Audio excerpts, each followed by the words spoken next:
Judgment psalms are embarrassing for people whose chief virtue is pleasantness. But not everyone has the luxury of ignoring injustice. In the real world, people are terribly mistreated. And merely being winsome is a feeble and pointless response to injustice.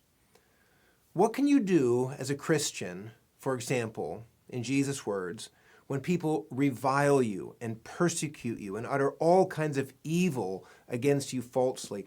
Psalm 35 offers a rich answer to this question. David's poem reveals grievous injustice. He's not venting over petty problems. His enemies aren't mere ideological opponents or critics of his personality. These aren't like siblings who didn't clean their half of the room again.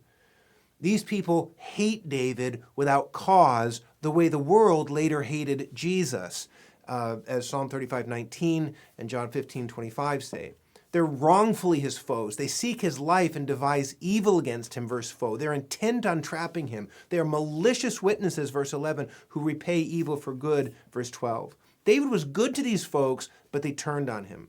He grieved over their sicknesses. He prayed and fasted for their well-being. He treated them as he would a friend, a brother, or a mother, verse 14 says.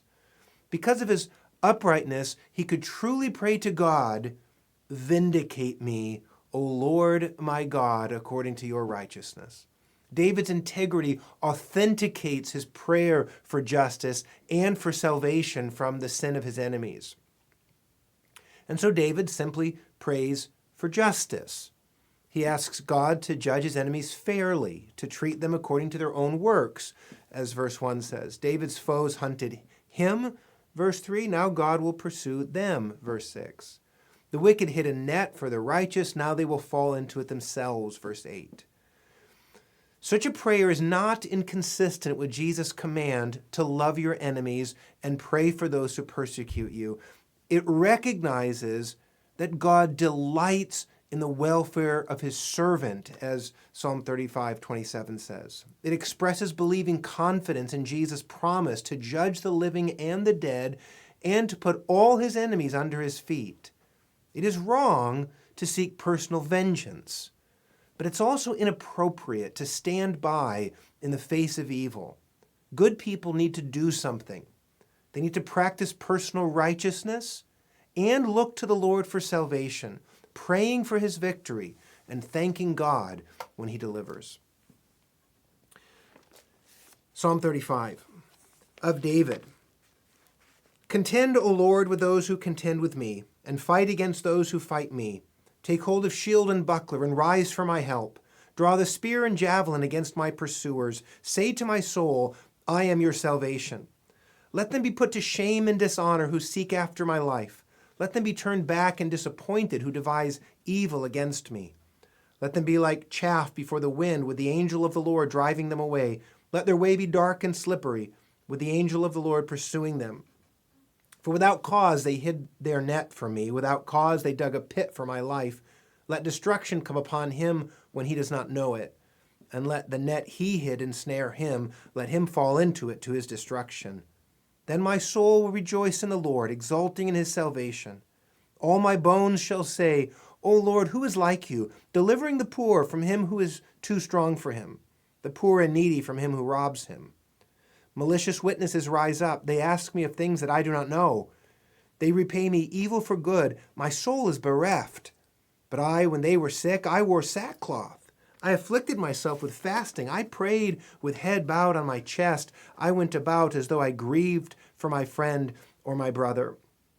As one who laments his mother, I bowed down in the morning. But at my stumbling they rejoiced and gathered. They gathered together against me. Wretches whom I did not know tore at me without ceasing.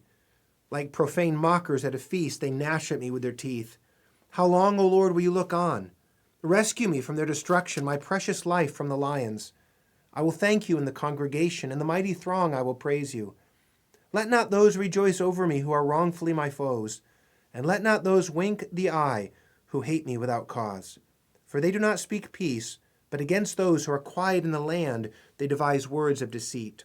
They open their mouth wide against me. They say, Aha, aha, our eyes have seen it. You have seen, O Lord. Be not silent. O Lord, Be not far from me. Awake and rouse yourself for my vindication, for my cause, O God and my Lord. Vindicate me, O Lord my God, according to your righteousness, and let them not rejoice over me.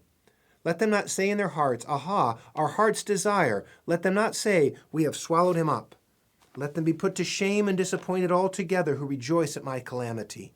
Let them be clothed with shame and dishonor who magnify themselves against me.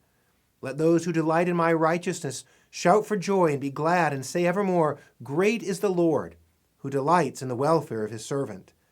Then my tongue shall tell of your righteousness and of your praise all the day long.